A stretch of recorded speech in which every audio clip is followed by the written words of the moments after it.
Lauren, Ryan. I have come today with some big energy. You know what kind of energy I have? Big bread energy. Big bread energy. That's what we're bringing. Yeah, Ryan and I, we baked our bread this morning. Sourdough. AKA, I baked the bread this morning. Yeah, but I was there, present. Yes, that is true. I normally wake up earlier, so I am the baker. The baker. Yeah. Yeah, we have a hat that we wear, and Lauren got to wear it this morning, so that was lucky. The baker hat. But yeah, we baked one loaf, and it was pretty solid. It wasn't the best.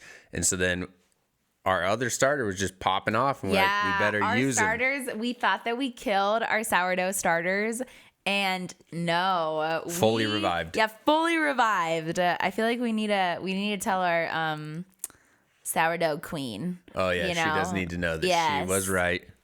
Just they just need a little time, a little grace. TLC. Our starters needed. A little feeding. Yes. So now we're doing another loaf right now, and we're doing another loaf tomorrow. So that's why this loaf that we're doing is cinnamon walnut raisin. Yes. Yeah. I want to give some to Jerry. Jerry can have. Jerry from he the does gym. Need some, actually. We promised. And I know, and he always asks about it. He's like, "How are your starters?" Because he wants some freaking bread. Probably. I know. We'll I want to give him some. I think we should give him some of this loaf. Okay. Yeah. Considering we have 3 loaves right now, I think we can give some away. Okay. That's the big bread energy, though. But what we've really come to talk about today is coaching. I'm so excited to talk about this topic. That's why I wanted to do it so badly, because I love coaching so much. Lauren's stoked. She's liking the coach life. I really do. I feel like I have been missing. So a little background. Ryan has been coaching specifically group fitness. We're going to talk about lots of different kinds of coaching, but Ryan has been coaching group fitness for a little bit at our gym that we normally go to. And I just started. Like, I've been co-coaching and going to classes and everything and training. Yeah. And so I finally did my own class yesterday morning all by myself. And I had so much fun. And I miss teaching. I miss that role. And I feel like it has been missing in my life. So in our improv class yesterday, I got up and just talked about how happy I am to be teaching again. And I feel like everyone could feel that happiness. Yeah. So that's why I wanted to talk about it. And I was like, Ryan, can we please do this podcast? I just want to talk about coaching and teaching. And because I'm just so happy to be back in this role, and I've missed it. And sales sometimes takes my soul. Yes. So as it can. As it can. Part of selling is selling your soul. Sometimes. Yeah. People pleaser. And I'm just not, I don't think I was put on this earth to make quotes and be in sales. I think I was put on this earth to help people with fitness and coach. And that's the direction that I want to take this. And I'm so excited that I'm like on that track to do that. It really step 1 makes me feel warm inside. Good. So that is partly the reason why we chose it. And also, we're basically just going to talk about what kind of coaches we are, what kind of certifications we got, in case some of you guys out there are interested in either coaching yourself, or as you're looking and potentially vetting a coach, if you're interested in getting one, kind of like what to look for, right? Different certifications, education, background. And then I've had lots of different coaches. I've had lots of different programs. Yeah. I have basically done it all. Aside from being personally trained. Like one-on-one. One-on-one. Yeah. I don't think I've ever needed it. So, yeah. Yeah. And we'll talk about that too, because that's what I'm doing right now. I have been for about 5 months now, is like one-on-one private personal training at a gym here. But we're also going to just kind of talk about and highlight basically the advantages of coaching. So we have some studies we'll talk about, and kind of the interaction that we get from being specifically at like a Vasa Fitness, right, which is a very commercial gym, A lot of people in and out, a lot of people taking your classes. Some are more frequent than others, so you get those kind of like interactions. But then sometimes there's a random person and they have these questions. The and brand new person. Yeah, I had a person like that on Saturday. She came up. She's like, I've never touched a barbell. Yeah. I was like, that is so okay. I will be here for you. So. Yeah, and so with that, like when you get to know the fitness community in that kind of setting, you know, you really get to learn a lot about the real problems and the actual questions that folks have. Yeah. Not like the average, hypothetical. Yeah, and just the average lifestyle person. Yeah. Because I feel like sometimes we get so into the weeds of like our circle and our community and like what we listen to and surround, like the education that we surround ourselves with.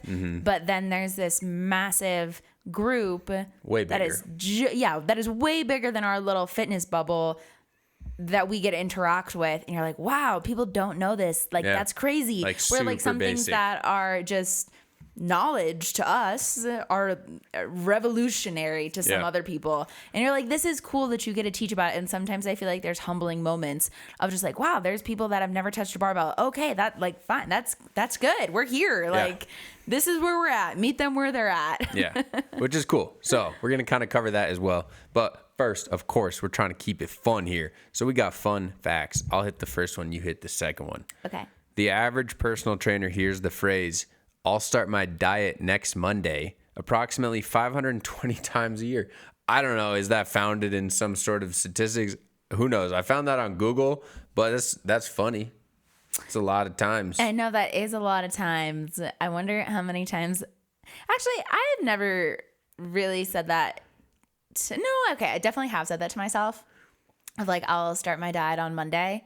But what I've been trying to do, something that I heard that I really like, is if you break your day up into thirds and you set intentions for a third of your day, like your morning. What does your morning look like, and what are your intentions for that morning? Like, and then when the afternoon comes, like, okay, the morning's done. What are my intentions for the afternoon? How do I want my afternoon to go? And it's just like, okay, morning was bad, afternoon was bad, but I can have a good evening. What are my intentions for this evening, or what are my like mini goals for this evening? Like, it's And not can I hit ruined. those? Yeah, because then I feel like a lot of people are like, oh, I ruined my week. Oh, I ruined my day. I'll start now. Like, no, start the next couple hours later. Yeah. So I like that, just reframing it.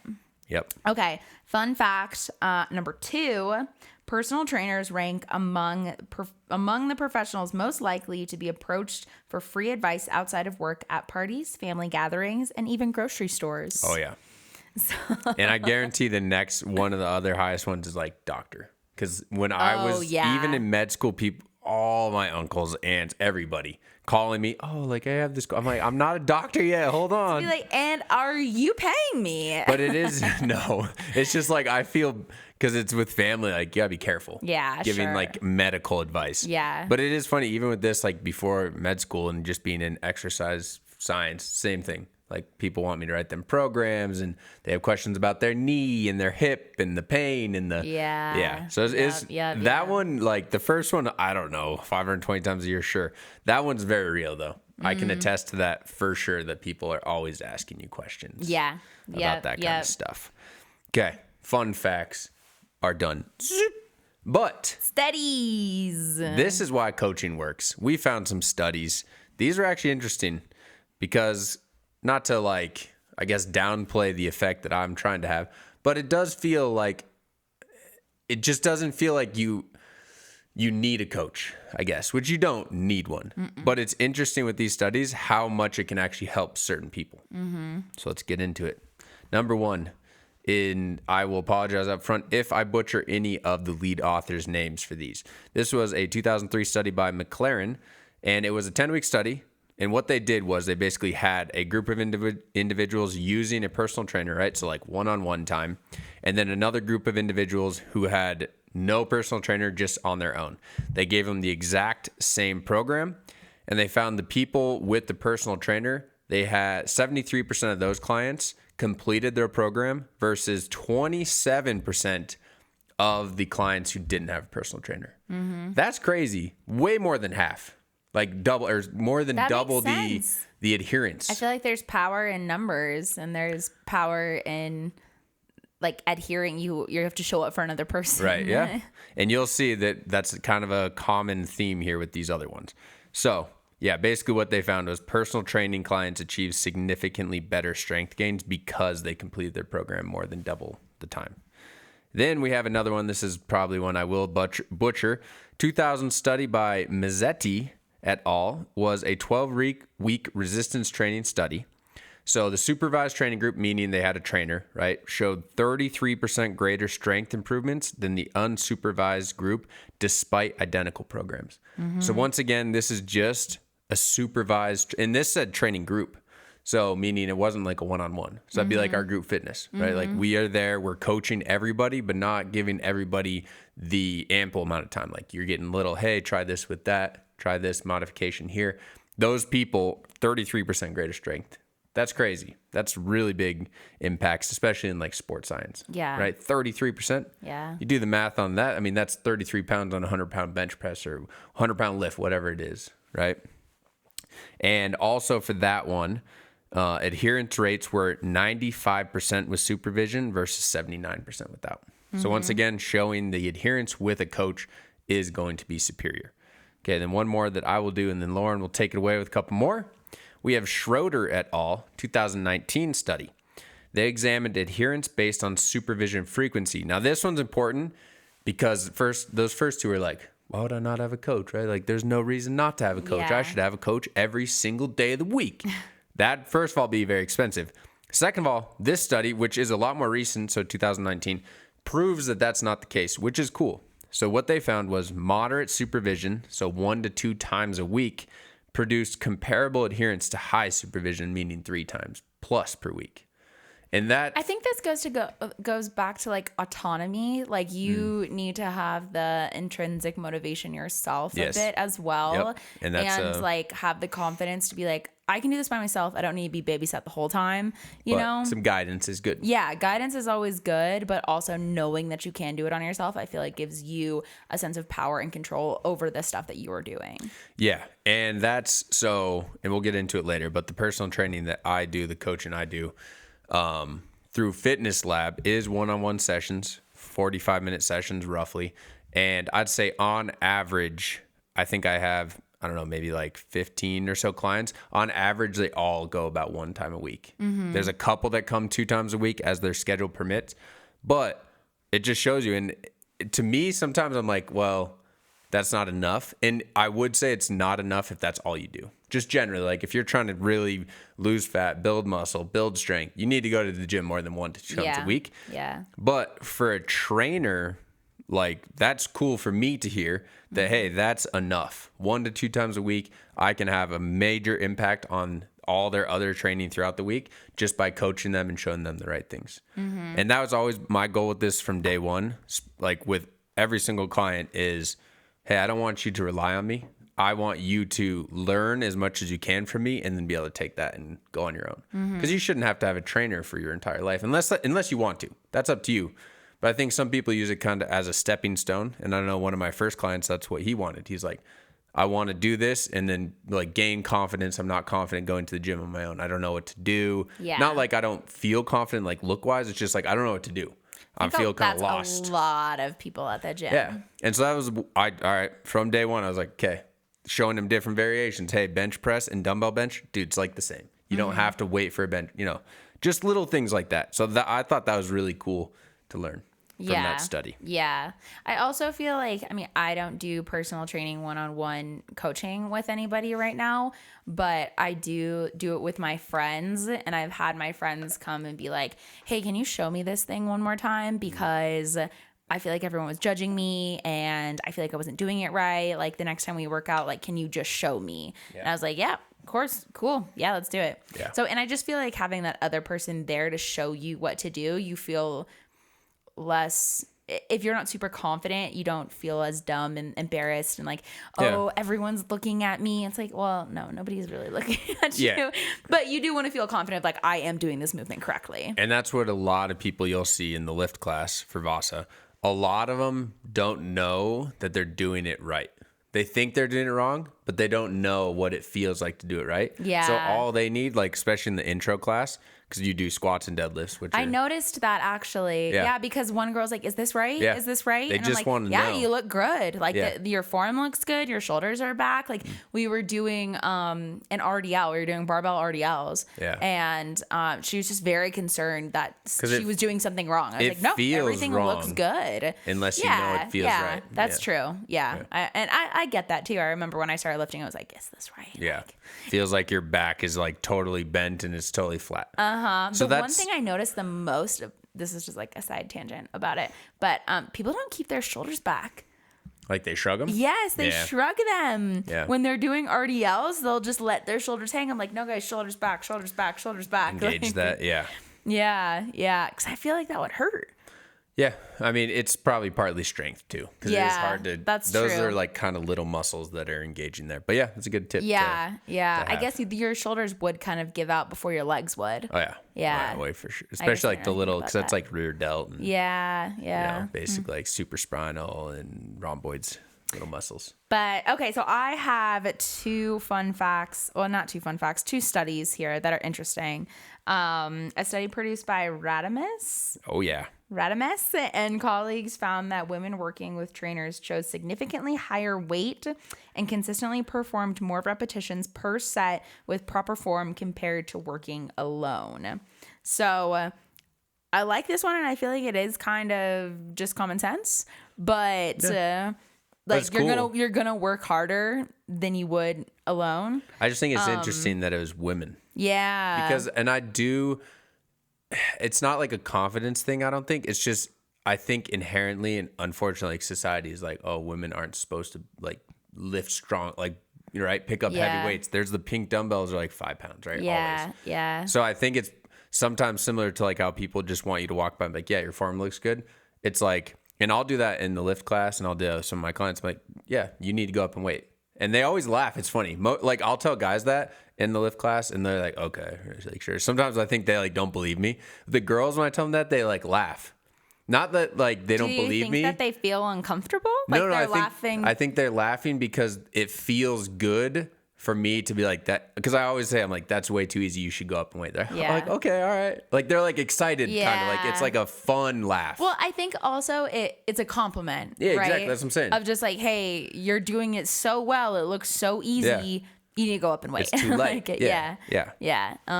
So, because I mean, just think about inherently too, like, even though we don't say it, but we have the 2 barbells. Mm-hmm. And yeah, it makes sense generally. But like the black barbell is a woman's barbell. It's 35 Yeah. pounds. And it's more so the diameter, though, I think, that matters. Yeah. Like, I don't, like, many I girls feel like can do there's the some 45. women in that class that specifically pick up the 45. So they're like, oh no, I want to do the heavier weight. I'm like, you can make it heavier. Yeah, that's the weird thing. This barbell is just easier for us to grab. It Yeah. just is. Yeah, So, it's thinner. yeah. But okay, one more thing on this one. I also feel like this might be, and this is just a societal thing, but I feel like typically women are more eager to please than men. Like they want to please the person So the that is trainer. training them. Yeah. So they want to kind of like, look what I can do. And I feel like men would do that kind of too, of just like, look what weight I can grab. Yeah. But maybe more so women. I'm not sure. That's just my thought. But anyways, the other study is a study produced by Fennell and colleagues found that intrinsic motivation factors were stronger predictors of long-term adherence than the supervision of a trainer, aka your why matters more. Yeah. So like intrinsic motivation, you explain intrinsic motivation. Yeah, and it's a thing we've talked about and I've talked about many times, but it's like, why? Why do you actually want to change? Why are you actually waking up at 5 a.m. to go and see your personal trainer or go to the gym?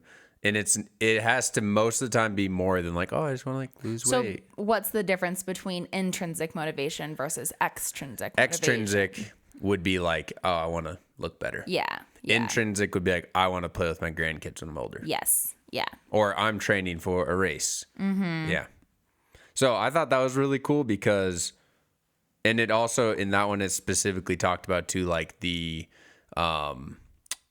relationship with the trainer was more important than mere presence alone. So like if you have some crap trainer who's like on their phone, that's not going to do much versus like if you see somebody and like, hey Ryan, like how's it going? Oh, what's up, man? Like how was your weekend? I heard you went to Kegs and Eggs 93.3, bro. And he's like, dude, you know, like that is like a relationship. Yeah. And where I'm you making build you that train. rapport. I think we were talking about this in studio lift the other day of just like who you are paired with on your rack matters. Because in these classes that we teach, we pair them together. Yeah, it's We one pair rack. people together. Yeah, it's two one rack people. and you're sharing it with another person. And I was talking to one of the clients there and we were just kind of going about like, yeah, your person matters. And you have to like meet them and vibe with them kind of right away. Yeah. And if it's a really good match, it's like, oh, let's lift together. And if it's bad, because I take these classes too. I've been taking these classes for a long time and I'm so grateful and happy that I get to teach them now. But being a person that actually participates in these classes, I think it matters so much. Just like the vibe, the energy, like you're pushing each other. It makes a difference because you have that rapport. So, and I feel like, well, we can talk about this a little bit later, but I want to talk about with group fitness, what makes the best group fitness instructor. So we'll talk about that later though. Definitely corny jokes, that's for sure. That is true. That is true. Yes. All right. So now we're going to get into the different types of personal training or coaching that you can get. So we'll kind of go through, what do we got here? 5 of them. Yeah, we got 5 of them. So we'll talk about our experience with each of them. And if we do them, kind of that. So the experience of doing that type of training versus also getting that type of training. Yeah. And we'll talk a little bit about the price of each of them, roughly. Okay, so first one is the most common, what most people associate with coaching, which is personal training. Yeah. And that's one-on-one, mano-y-mano. What's up, bro? Me and you were lifting. And most of the time... And this is in person too. Yes, in person personal training. You don't get personal training online. Yeah. It'd be really hard. Maybe there's somebody that offers that, some, but like- I've never heard of personal training online. I know the guy I work with at Fitness Lab, the owner, he does do some virtual sessions, but I think that's kind of rare. Interesting. Like the person has a home gym, obviously. Okay. And it's like, okay, hey, go pick up this. And so I would just be interesting to see. He has quite a few of them actually, like through the weeks. But okay, so personal it's training 25 now, so you know. It's not online, in person most of the time, one-on-one. It can be in a variety of spaces. I know some people do it out of their home. Sometimes people will come to your home if you have a home gym. Yeah. Most commonly, it's going to be at either a commercial gym, like you see a lot of the time, or what I would more so suggest is try to find a gym like the one I work at, which is Fitness Lab, which is basically like a smaller, you can't just go when you want. It's a appointment only gym. Yeah. Because to my knowledge, not to throw shade at any commercial gym, but they overcharge and, in my opinion, most of the time underdeliver in that. And like, you're just not going to get as good of an experience because, obviously we work for Vasa, so we have to be somewhat careful, but it's just facts though. When I see somebody getting personal training at Vasa, a lot of the times they're walking around with their client looking for machines because it's busy. Like if you go when you have to go and it's 5 p.m., that's not your fault. It's not the personal trainer's fault. Doesn't matter if they could be the best personal trainer ever. If there's someone on the leg extension, what are you going to do? Yeah. You have to find something else. Yeah. So that's what's beautiful about like where I work. It's a very small gym, maybe 3 or 4 clients at a time, like around there. And it's also a physical therapy office. I can do whatever I want. I know exactly what's going to be open. I can set up all my equipment beforehand. Sometimes if I'm waiting for a client, I have some time. Yeah, I'll set up trap bar. I'll set up landmine. I'll set up the leg extension. Like everything's preordained, right? And it's 45 minutes. We can crush it. And there's no way it's much more expensive because at least for where I am, Fitness Lab, there's many of them in Colorado. It's $90 a session, which is kind of steep for sure. But as you buy more sessions, it gets cheaper. So it's like $1,500 for 10 pack. And so I wonder what that comes It's out $10 to. less a session per pack. So you could do a 20 pack, it'd be $70 a session. 30 pack is $60 or $65, which that's not bad. $60 a session for personal training, one-on-one, private gym. Like that's pretty solid. Yeah. I feel like with personal training, you definitely have to have the means to hire a personal trainer. Yeah. It's expensive. And if not, I feel like the next step down would be group fitness. Yeah. So. And on that, the means thing, I know one of my clients, and I should have probably looked into this more for our podcast, but he gets some sort of like rebate or some sort of insurance coverage for Like they give him some money to get the packages. And he's just doing personal training. It's not physical therapy. That's pretty cool. So if you're out there, like maybe check into your insurance will pay for your gym memberships and stuff like that. So they must give him some, because he always wants the receipt. He's like, oh, I got to send it to my insurance. And so that's cool. That's pretty dope. That's cool. So yeah, obviously I'd say pros. We covered them in the studies. You're gonna have more adherence. You're gonna gain more strength. You do get to have a cool relationship with a cool person potentially. Yeah. It's a one-on-one. Mm-hmm. Sometimes I think one of the cons that I've heard from personal training is that if you do it too much, like, and it is your full-time job, this is just from friends, you can kind of go insane of just feeling like you're counting reps for people. Yeah. Of just like, okay, pick up. Okay, 1, 2, 3, 4. All right, halfway. Good job. Let's go to 8. Like, and I've even heard one person say like, oh, I feel bad taking their money because I just feel like I'm counting reps for them. But she was like, but for them, they're not going to do it any other way. Like if they're not going to go to the gym unless somebody is counting reps for them. And I know that's not every person, but there's some people that are like that. And then I feel like there's also some people that take personal training as like a social hour almost, where it's like, oh, I know. It's almost, I've seen some of that. It's almost like a therapy session rather than like working out. Yeah. And some people need that, it's I used to have that with my eyelash lady. Back in Boise, I was like, I feel like you are better than a therapist. And you get your lashes done. And I get my lashes done. I was like, this Double. is a win-win situation. She was like, I know so many secrets about people. They just tell me. Yeah. And I was just like, I get it. And I was like, and you know a lot about me because I've sat here and talked to you for 2 hours every other week. So that's what the owner of fitness before I got hired. He said, he's like, yeah, some people you're gonna be their therapist, you're gonna be their nutritionist, you're gonna be their trainer. Mm-hmm. So yeah, and I would say that's where, and we can get into this a little bit, because you don't want to hire somebody for $100 an hour. Essentially, they don't get right. I don't get $100 an hour. That'd be sweet. Yeah, I get a cut of it, but unless they're not, like, you don't want to hire someone for that amount of money if they're just counting reps. Like, you want to hire someone who's going to actually think, hopefully, holistically about your program, putting more weight on, giving you the necessary things to lose weight or to build muscle, to attain your goals, right? All those things. And I think it's also important as a personal trainer, like one of my friends has a personal trainer, and what she has said is sometimes I feel like her personal trainer doesn't explain why they're doing a movement. Like calves. I asked her, I was like, why are you doing calves while personal training? And she didn't have a good answer. And I was like, I think you should tell him that you shouldn't do calves anymore. I was like, I think that is a waste of your money to be on and her personal training sessions are only 30 minutes. So it's like, it is quick. Yeah. And I'll even admit, cause and this is where it kind of comes, you should research your personal trainer, whoever you're getting, their degrees, potentially their certifications. And I'll even admit, I was slightly guilty when I first got into this role, because I've only ever done, like, for my friends, right? Personal training I was having some of my clients do like bicep curls. And actually the guy, my buddy, who he was leaving the gym. That's why I came in and filled for him, right? You know the story. But he told me, he's like, yeah, man, like, honestly, just because the sessions are so quick, they're 45 minutes. He's like, I honestly never do basically like isolative accessory work, isolative or accessory muscles, unless compound movements, unless it's specific, like, hey, I have shoulder pain, and like that's I'll do certain things for that. But yeah, like, you're getting biceps worked through a back movement, you're getting triceps worked through a push movement.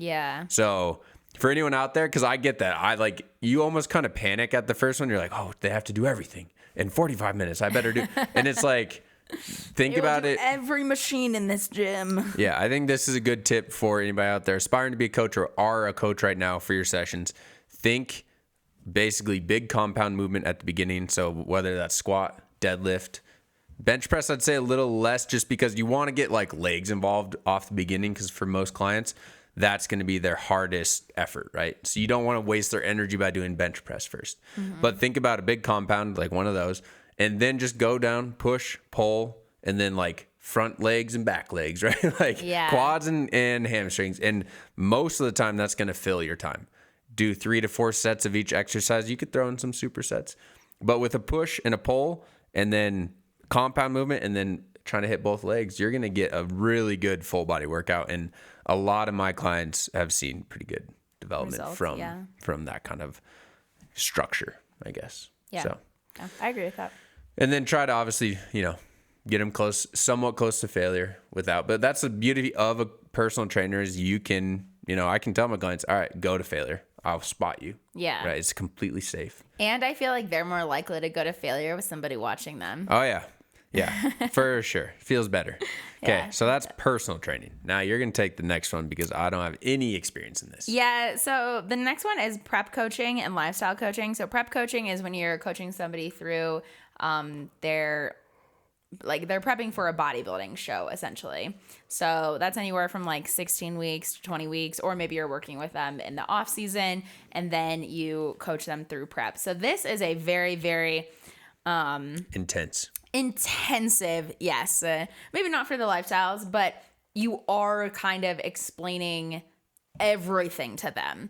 You're explaining your bowel movements, you're explaining your nutrition, you're explaining your mental health, you're explaining your sleep, so it's a lot more money because it is way more intensive. Yeah. And you're really working with that person and giving a lot of feedback every time that you check in. Normally you're checking in once a week, sometimes twice a week. If you are leading up to a show, sometimes it's once a day you're checking in. You're sending in photos, you're sending in measurements, you're sending in food and macros. So it is a lot, and it takes a lot from you. So that person that is training you is hopefully giving a lot for you as well.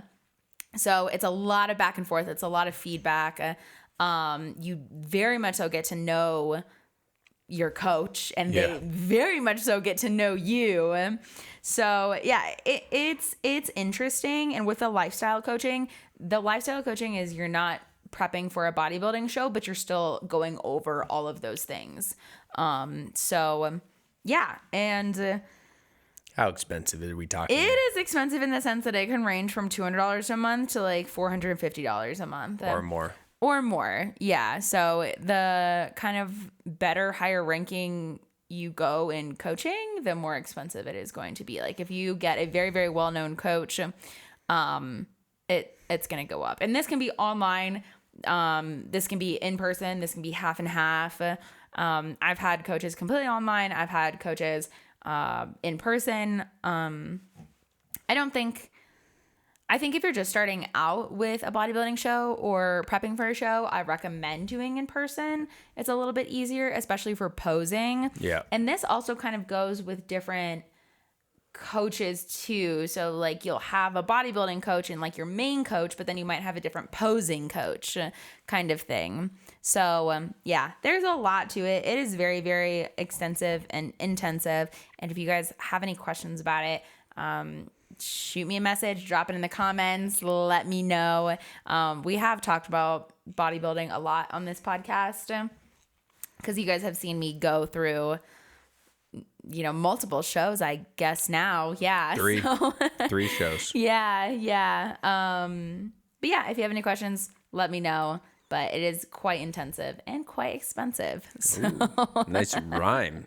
Now it's time for the next one, which is program coaching. So basically just meeting with coach, they write you a program, you do the program. There's, infrequent check-ins maybe once a week of hey, how's it going? Do you want me to change this movement, or how's that movement feeling, right? So it kind of way more informal. Yeah, and not so much diet and mental health, sleep. It is just focus on here's this performance and adherence to the program. Yeah. I feel performance and adherence is the two big things for program coaching. Yeah. So I've been doing this for a while. I've, numerous clients that basically come to me every 6 weeks roughly and get a new program that I send them through Excel, and we meet. Most of the time what happens is, every 6 weeks we meet for about an hour, talk all right, what are your goals this time? How did this go? How'd you like this movement? Are you training for anything specific? We're getting some very specific things, and then I can dial the program and change it. And most of the time what I'll do is actually create the 6 week program to be progressive right off the bat. So each week depending on the client, it's adding reps, it's adding sets, it's adding miles if they're running, it's adding time under, whatever it looks like. So that's cool for a lot of people because it's a lot cheaper. So at least for me, I know some people are a little more expensive. I've got a program before from a trainer and it was about $150 for a 6-week program. And not to throw shade, but I'm throwing shade. It didn't change or adapt or anything. It was just the same the whole time. That's kind of crazy. I was expected to basically do it all, which is fine. But at the same time, like I kind of know what I'm doing. So if you didn't, I don't know, that'd just be kind of insane to give somebody that program. So anyways. The one thing I will say about that program, when you were doing it, that is the hardest I've seen you work. That is not true. It was just because I was telling you I was sore. That's you were why. sore, and then you were very sweaty, and like when I would go up to you at the gym, you're like, this is so much. Yeah, too much though. Yeah. It was too much volume. And that was, yeah, sure. I worked hard, but probably overworked. Yeah, a little overworked. I don't know. Yeah. And so I guess just for me, for reference, like I charge about $75 for a 6-week program. Mm-hmm. So that's pretty cost effective, right? Because if you think about a personal trainer, let's call it $80 a session, 1 session a week, that's 80 times 6. I think this is perfect for a person that can adhere to a 6-week program by themselves. Like one of your clients, the like one that you've had the longest, it's like he wants to work. Yep. He does work. Yeah, he's motivated. He's consistent. He's motivated. So he can be given something, follow it, and then like you can do well. And do well with it. Yes. Yeah. But you've had other people that you've given programs to. Have they started it? We don't know. Like, fall off, that they just, it's easy to fall off if you're just buying a program because there's nobody there to be like, hey, like, did you do it? Yeah, like why did you not show up to our appointment? Yeah. So. Yep. And I guess also in that space, what I do is I get, if anybody out there knows RP Strength or Renaissance Periodization, Dr. Mike, they have a app, the hypertrophy app, and that is similar, but the reason it's way less expensive because it's $25 a month. So it's definitely less expensive, but adds up. So $300 a year. Yeah. It's not, and no one gives you a program. Like I have to build it completely my own. So the only reason I like it, a couple reasons, but basically is like, it's very clean to use. And also it does adapt and build for you, which is nice. It uses some sort of AI, and this was even before AI, they just call it that, but it uses algorithms. Let's make it sound a little more, it's not AI. It uses algorithms based on how many reps you did, the weight that you're using, what week it is, these kind of things. So it's very nice for me that it tells me how much reps to do essentially. And like based on your soreness, based on your joint pain. Mm-hmm. That's what's cool about that. That's what I really like. Mm-hmm. But for some people, like you're saying, a lot of people come for those 6-week programs because they don't know how to build a program that's going to make them build muscle. Yeah. They've only been doing the same thing for their entire life. And like, I don't know how to change and I don't know how to like add weight.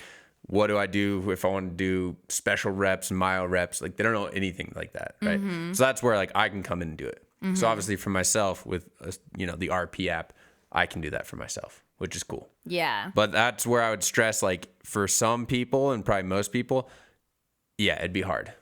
It'd be harder. You can get like they have templates and stuff, but for the value, I think you kind of want to know like what you're doing to build a good program. I agree. I agree.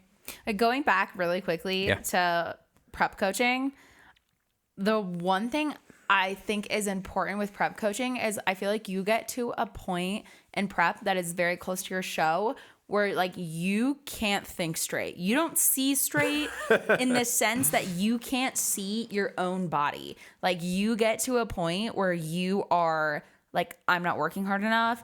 I'm not going to be ready.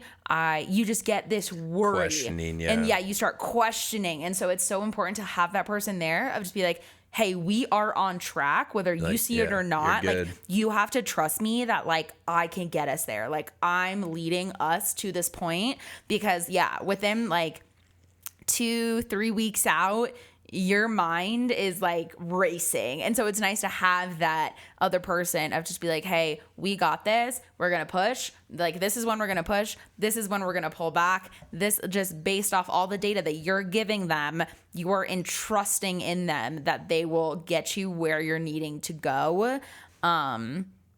So I feel like that's just one thing that I wanted to add and go back really quick to that. And I feel like that's why it's so important to have somebody that you trust and respect and has the credentials and everything like that to be a prep coach for you. Yes. So okay. anyways, group fitness, our last one. I'm so excited to talk about this because I love group fitness so much. So I truly do. Let's tell the story a little bit. So basically, let's go back a little bit even further. Vasa in general. How did I end up at Vasa? Because there's many commercial gyms you can choose, right? Planet Fitness, 24-Hour Fitness, Lifetime Fitness, blah blah blah. Yes, right? There's a bunch of them. Gyms. Mm-hmm. Crunch. Crunch. So obviously I travel. If you guys have been listening for a while, I travel for my job, and I usually go to Arizona, Utah, and sometimes, but less occasionally, New Mexico. So when I first started traveling, I instantly, and I already kind of knew, but like I was going to give it a chance. Instantly, I realized the hotel gyms are not good enough. And I was not having good workouts. And you're there by yourself, and which I know you like working out by yourself, but I like working out with others because I feel their energy and I get motivation by doing that. So I don't like that part about hotel gyms. Yeah. And usually, you can get lucky occasionally if you stay in like a nice hotel, like Westin's, right? Those have a nicer, or like the one we stayed at in San Diego. I was just about to say that was a great gym. Sick. Yeah. Mm-hmm. But you don't, like, those are very expensive. So like on business, we don't normally get to stay at ones like that. Normally what you get is a bench and dumbbells up to 50, which for some people is fine. And they always have like 10 pieces of cardio equipment, which is like $40,000, when I'm like, dude, just buy a functional trainer and have some more dumbbells.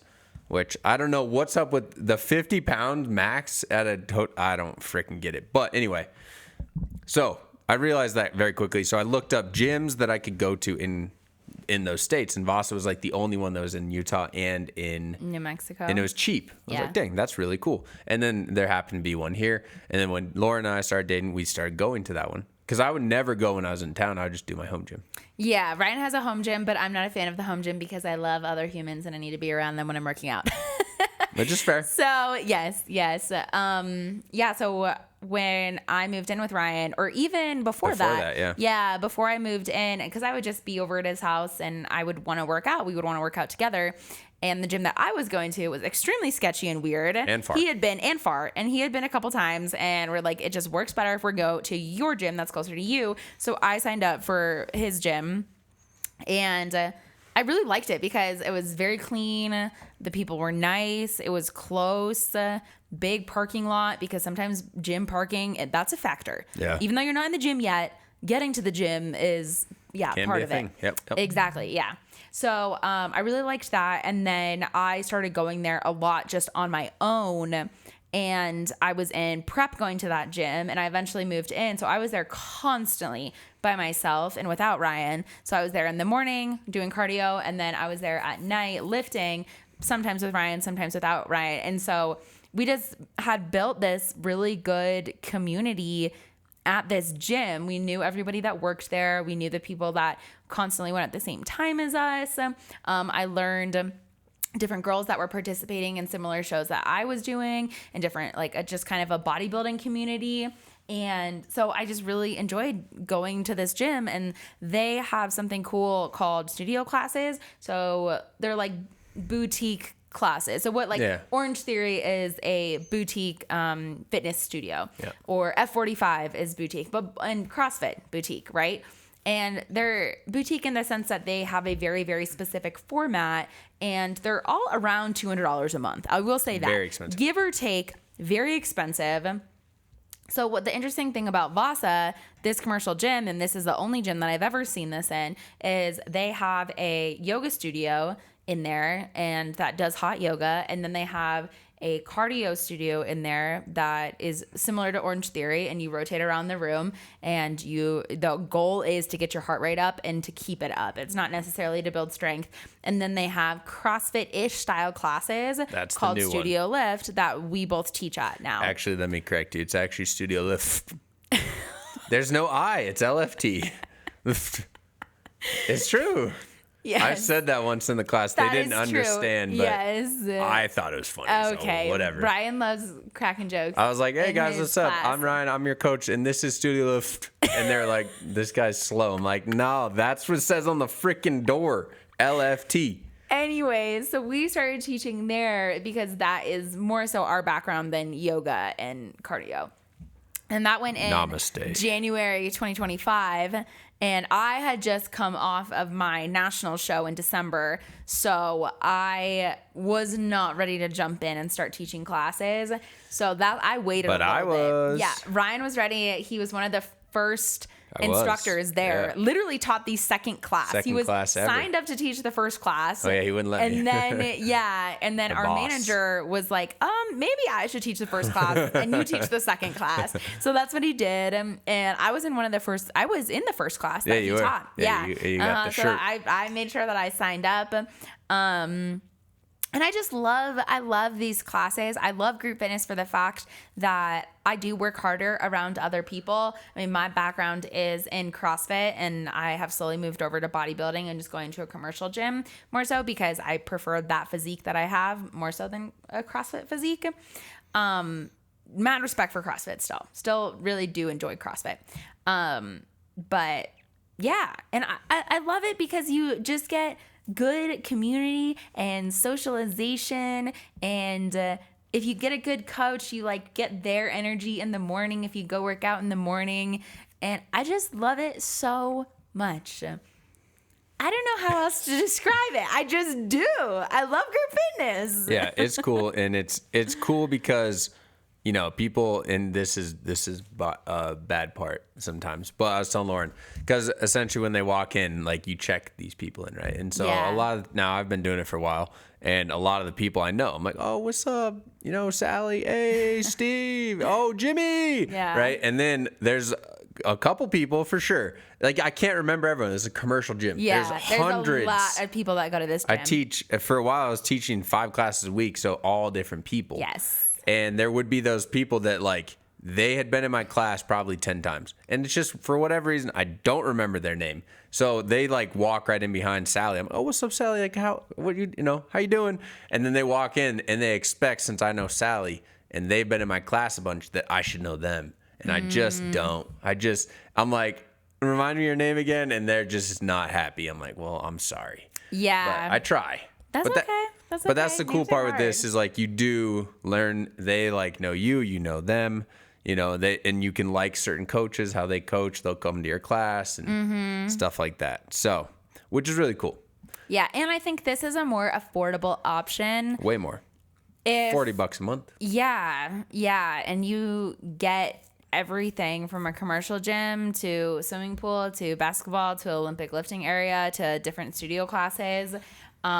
We should really quick caveat. This is not at every Vasa. So if you're somewhere else besides like Littleton, Colorado, roughly, Yeah. or there's another 2 that are around that area that have this class, not many Vasas have this yet.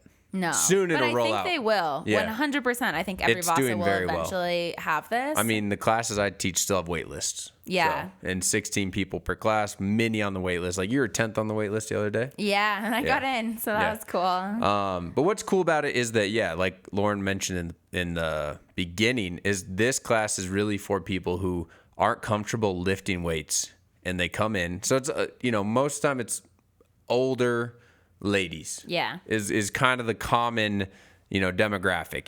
And Which I don't know if they were necessarily going after that demographic. no, I don't think they honestly thought that would be the most common. Yeah. To be honest, I thought they thought it'd be more like people like us, guys and girls like us that are kind of like serious into lifting. Yeah. And I've had maybe a couple people I like think that. it's a lot of people that just want to learn. Yeah. Yeah. And which is really cool. They've Or just never. people that want to get a workout in, and it's just like, well, I don't have the motivation to do it myself right now. That's the boat that I'm in. I think there's different boats of people that go to Yeah. these classes. I am a coach of group fitness, and I also am a participant in group fitness. And a lot of the times I love classes because it will force me to do it when I can't do it myself. Don't get me wrong. I work out a lot by myself as well. But I also probably take yoga classes, I take cardio classes, and I take lifting classes, and then I also lift on my own too. So I think it's great for that as an option of just like, I do not want to do cardio by myself. I want to burn all these calories with other people and listen to some fun music and have a coach to tell me what to do. And there's like a definitive endpoint. It's going to be an hour. It's scheduled. That's the other thing that helps. I think helps a lot with these classes is when you put it on, like you sign up. All right, 4 to 5 p.m. Like you better be there, or you get charged most of the time. Yeah. Whereas like for me, sometimes I'm like, well, I'll lift today. There's not a time that I'm going to do it. Yeah, that's true. It's just and like, then sometimes where it's just like, oh, I need to do this. Okay, I'll do this. And then, I'll do it. Like, oh, I forgot I need to do it. I'll do and that. then Like, you oh don't. my God, it's 8:30. But if you know it's at 4 p.m., you're going to make time around that to hopefully go to those classes. Yes. And what's cool too, we'll do like a little rapid fire section at the end here, is just kind of the stuff you don't think about. And it's what I touched on in the beginning, that with the fitness community, what's cool is that you really do get to learn a lot of the real problems and real questions of like the basic people, right? Like people who are not like you and I. They're not going and listening to 3-hour podcasts about fitness. They're not going to sports nutrition conference in Austin because they're just want to be healthy and they want to feel better. And just anecdotally, I've had at least 3 or 4 different people come up to me after the lifting. Like, so this is all group fitness stuff. Like, oh, Ryan, like check out my bod pod. Like, look at this. Or like, I'm feeling way better. Or my patella that is fractured, my knee feels better. So it's really cool seeing like the actual positive effects of just normal people. So and they want to tell you that it feels good. You know? I'm so excited to like see people's progress. Like I know I just started teaching these classes, and I asked one of the other instructors, I'm like, what's the best thing about teaching these classes? She was like, I love getting a new person and watching them grow. And I feel like that's the beauty of being a teacher. And that's why I loved teaching so much, especially English, because you get to rapidly see somebody improve. And that is such like a validating feeling and such a good feeling of like, oh, I did that. Because like I remember when I had my kiddos, so I taught in Korea for 2 years to little kids that spoke no English at all. And they were just so cute to watch when they could speak in full sentences and they were excited to tell me about their weekend and we could like communicate. And they were just so happy when I would understand what they would say. And like then you just build this relationship and I love that, you know? And I'm excited to have that again, and I do really feel like this will fill my cup, because this is something that I was talking about with Ryan in being in sales. I was like, my cup is empty right now. Like I always feel like I need a goal. I feel like I need to work towards something. And after my national show in December, like it was almost like a deep depression. Like I was like, I need a goal. I need a goal. I need a goal. Yeah. And that's a good way to, like, I just felt hollow. I felt kind of nothing. I felt so like just drained and and I kept on like searching for a goal and like something to fill my cup. And I don't necessarily think that this is always the healthiest thing of like, oh, you always need something to fill you up, but I don't know. I think everybody has their own thing. And I think for most, like I'm the same. I don't know if I could describe it exactly like that, but like, if I didn't have something I'm always generally working towards, it doesn't have to be super specific. Then I would feel, like bad. I would feel like kind of lost, I guess is a better way. I think that, that's how I felt a little bit, is just lost and kind of bored. And I think for me, I would almost rather feel worse. Like I would almost rather be on a bad path than you like mean like challenging, not path. Bad. Like a challenging path. Yes. Yeah, because when I think just about like this is freaking hard, but like I have a goal and I'm like, it's the type 2 kind of fun. But if there's just like this in between, this middle path that's just meh and okay, I feel like I go insane. And I think a good way to think about, like I could say the same, because when I think about all my hobbies, so golf, like very challenging, but very rewarding to like see yourself improve. Like, because it's like each stroke, you're like, dang, like, all right, that took a lot to get my handicap down 1 point. Archery, same thing, like very challenging up front, very hard to be consistent, but when you are, it's very good, like feels amazing. And even exercise, like lifting, same thing, like changing your body, a lot of work. Like to add muscle, especially after you've been lifting for a long time, A lot of work. Yeah. But very fulfilling too. Right. And then you have like if you just like counter that, like certain other hobbies like watching TV, not very challenging. Actually takes little to no effort at all. We press the little button and then Apple TV's up and Severance is playing and you're like, well, I don't know how I feel about the show and maybe a hot take. But like, so I think that's where that's like a healthy way to think about it. It's like we like our hobbies to be challenging. And I know a lot of other people like that as well. And I have some hobbies that are just fun, right? But even it's funny because like, yeah, like, and a lot of my friends know as well because I play with them. But playing video games, like I don't play games just like no, like I play like competitive games to win. Any hobby that is worth having, that you genuinely love, there is an aspect of challenge to it, and I feel like that almost needs to be there. Like watching TV is not a hobby.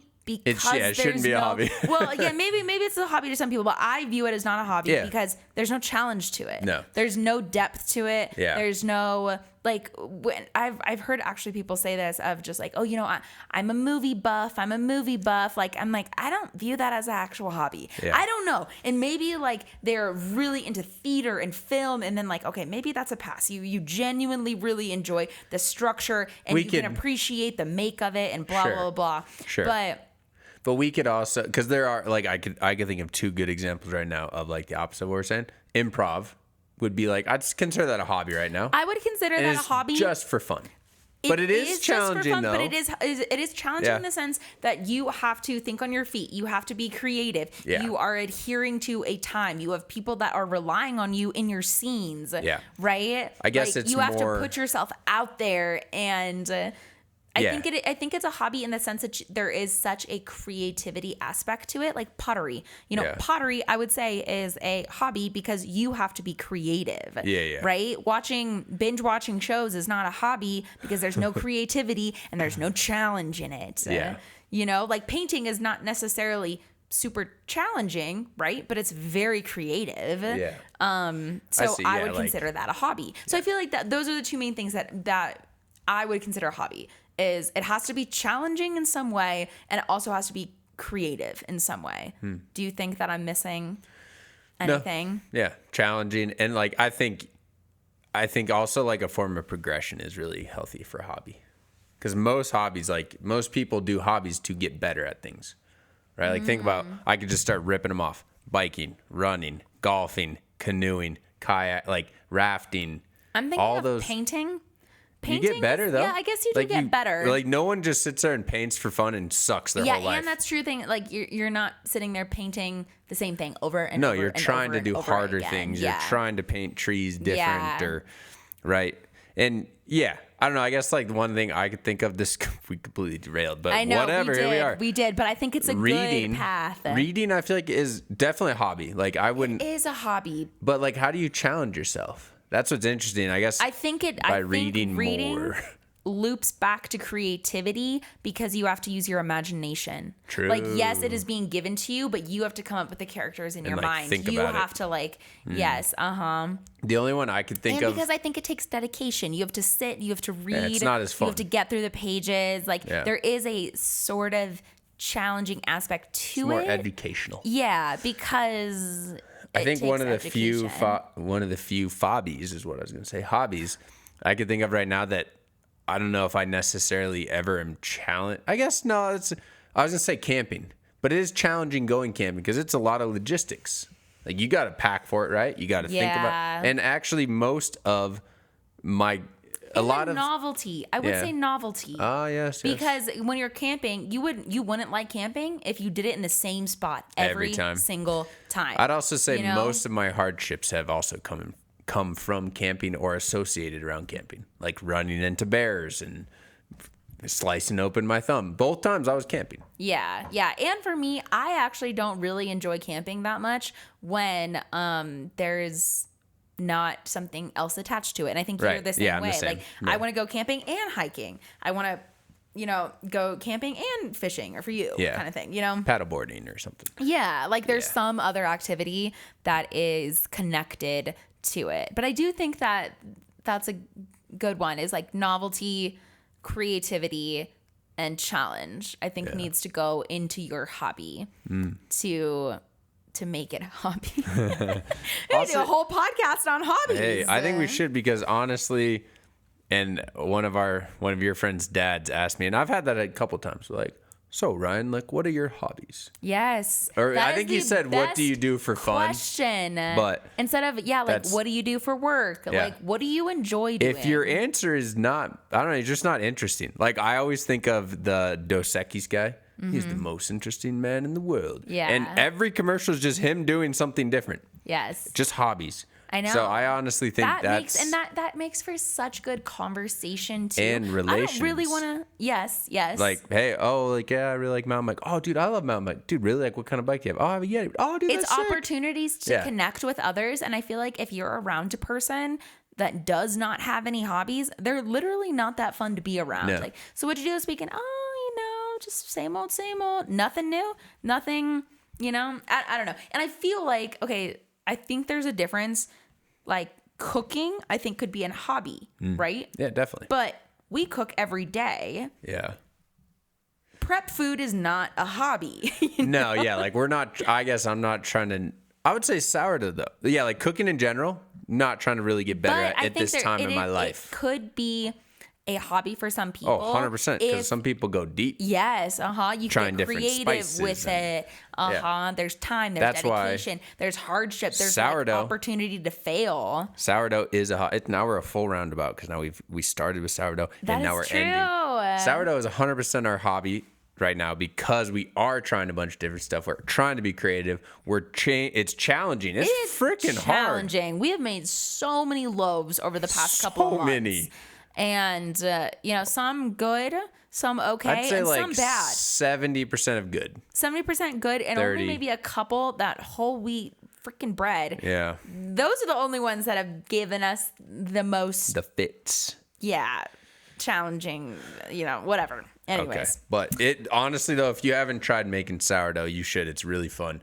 You can easily look up how to make sourdough starter. It's not. Oh, not baking. like it is. It is a science, it's people. A hard science. So, like, if you're a man listening to this and you're like, I'm not gonna learn how to bake bread, Ryan goes hard. I love it. I literally love it. It's amazing. He does. And honestly, let's be honest. If it tasted decent, I would probably not like it. The craziest part is like that one we made last week. I love tasting it. It's not even that I love taste. Like, obviously, I love tasting it. I but love like, the flavor, the profile. Yes, there you go. You get to talk about it. It actually tastes so freaking good. Yeah. And my parents would not do this, and even my brother, when we brought that loaf to them. Yeah. They wouldn't just sugarcoat it. We had a San Francisco sourdough, it's like Aussie or whatever that brand is. Izzy? I think it's Izzy. It's a commercial brand that you can find in any grocery store. They obviously have their sourdough dialed, right? They're selling it to King Supers. They obviously make tons of money doing it. So we had that bread and we had our bread. And that loaf wasn't even that good. That was when we were carrying around in the park and shit. When your grandma. Yeah, we would do our stretch and folds at the park. We were literally walking around with this. We were at a restaurant, and I carried my baby sourdough with me. Yeah. Dedication. It's a hobby because it takes dedication. There you go. Challenging. And all of them were like, yeah, yours is way better. And we agreed too. Like, I'd be very impartial. I'd be like, no, like, yeah, this other one's better tasting. And it wasn't. The crust was not as good. The density wasn't. So that wasn't even a good loaf. Homemade sourdough, The baby. point is the taste is why I love it so much. And it is cool to like do all the factors and watch it and fold it, and then you make a good loaf and you're like, oh my gosh. It's funny, I was listening to this audiobook and it was explaining why people love IKEA furniture so much. I know this is a tangent, but if you're listening this far, I don't know. I love this tangent, honestly. But it was talking about why IKEA furniture is better than others, even though it's not. IKEA furniture falls apart all the time. Lasts maybe a year or two. The instructions are bad. But people continuously go back to IKEA. It is cheap, but also you built it. So you have this like connection to this piece. Like this table right here, Ryan built it.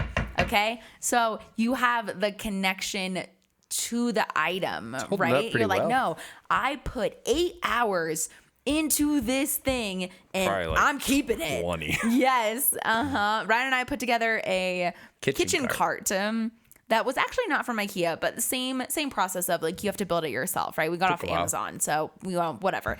Maybe the same quality, but Yeah, I mean, this table, yeah, we could probably go to a furniture store and buy, a nicer table. Hey, or nicer? This is what have you. It's already built. It's already sturdy, all the things.